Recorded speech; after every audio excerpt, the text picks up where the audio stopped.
Very good. आता तुम्ही रस्त्याने चालले, एखाद्या व्यक्तीला तुम्हाला फक्त विचारायचं की हे गाव कुठे आहे, दिग्रस गावाला रस्ता कुठून जातो, पण तो एखाद्या मुलीला जवळ बोलवतो आणि असं विचित्र प्रकारे पाठवून हात फिरवतो, जवळ घेतो, ओढतो आणि म्हणतो बाळा या गावाला जायचंय, रस्ता कुठे आहे, गुड टच आहे बॅड टच आहे? Very good. शाळेतले शिक्षक आहेत, त्यांनी व्हेरी गुड छान मार्क आले म्हणून पाठीवर शाबासकीची थाप दिली, गुड टच आहे बॅड टच आहे? परंतु एखादा तुमच्या शाळेतला शिपाई आहे किंवा बाहेरनं एखादी व्यक्ती शाळेत आली आहे भेट द्यायला शाळेला आणि तो विचित्र प्रकारे तुमच्या चेस्टला हात लावतोय, मुलं पण मुली पण दोन्ही पण, आणि जवळ ओढण्याचा प्रयत्न करतोय, असं जवळ घेतोय, आपण काय म्हणतो असं एकदम आलिंगन देतोय थोडक्यात, तर तो गुड टच होईल का बॅड टच होईल? ह्या सगळ्या गोष्टी. आता आला चॉकलेटचा विषय.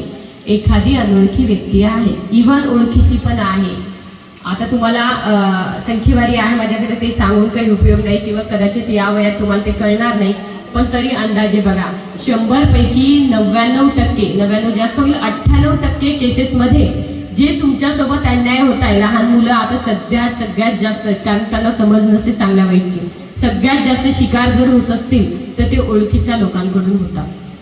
चॉकलेटचं अमिष दाखवून एखादा अचानक नवीन माणूस येऊन तुम्हाला देतोय आणि बाहेर घेऊन जातो असं होत नाही. हेच तुमचे.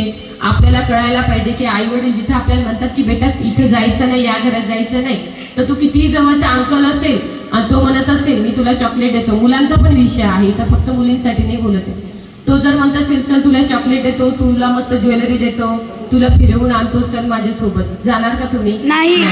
तो कितीही ओळखीचा असला तरी.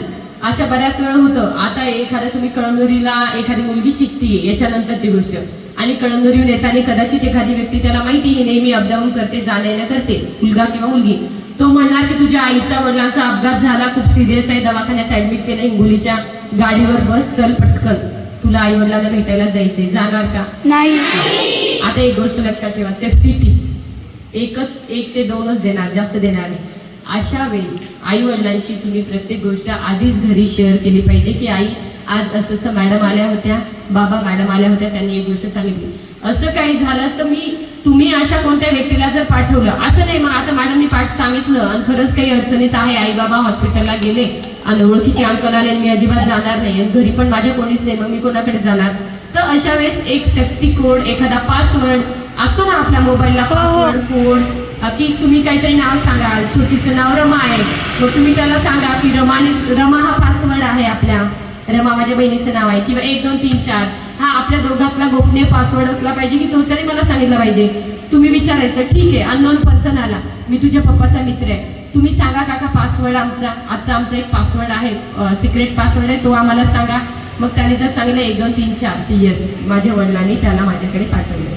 मग असं नाही, मग वडिलांनी आपल्याला सांगितलं 1 2 3 4, मग शाळेतून सांगणार 1 2 3 4 आजचा पासवर्ड, 1 2 3 4 आजचा पासवर्ड, मग ते गोपनीय राहील का? सिक्रेट राहील का? ते नाही. मग त्या गोष्टीची जर तुम्ही बाहेर वाच्यता केली तर समोरच्याला माहिती होईल की हिच्या वडिलाचं हिचं असं काहीतरी 1 2 3 4चं सिक्रेट आहे, हिला सांगितलं की आपल्यासोबत येईल. तर असं करू नका. फोन, आता 7वीतल्या मुली किती आहेत हातवर करा. आता हे 7वीतल्याच मुली का विचारल्या, हात खाली करा. आता हे तुमचं जे वय आहे, हे याचं शारीरिक शिक्षणही तुमचं झालेलं असेल, या वयातच मॅक्झिमम आमच्या असं निदर्शनास येत आहे सध्या, दामिनी पथक आणि भरोसा सेललाही मीच आहे इन्चार्ज, आमच्या असं लक्षात येते की या वयातल्या मुली कुठंतरी भटकण्याचं प्रमाण खूप जास्त वाढलं. तर या शहरातल्याच नाही तर ग्रामीण भागातल्या मुलींनाही एक अट्रॅक्शन, बाहेरची दुनिया, बाहेरचं जग, बॉयफ्रेंड, गर्लफ्रेंड, मित्र मैत्रिणी, 7वीतले मुलं पण असतील ना, बरोबर आहे? हे 13 14 15, आधी ते 16 वरीस धोक्याचं होतं मॅडम, आता ते 16 वरीस नाही राहिलं, आता ते 12 13 14 वर्षातच मुलं मुली या सगळ्या गोष्टीचं काहीतरी कुतूहल म्हणून बाहेर पडतात. तर ह्या सगळ्या गोष्टी तात्पुरत्या स्वरूपाचं अट्रॅक्शन, हे वयानुसार होणारं अट्रॅक्शन आहे.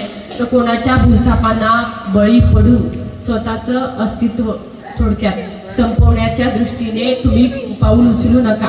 कारण एकदा लेबल लागलं आपल्यावर, किती पळून गेली हे लेबल तुमच्यावर, तुमच्या आईवडिलावर, एक शाळावर की या शाळेतली मुलगी गेली असे नाव कुठेतरी शेवटी येतच. तर कृपया करून असं जर मुलं स्वतःहून तर निर्णय कोणती चुकीची घेऊ नका.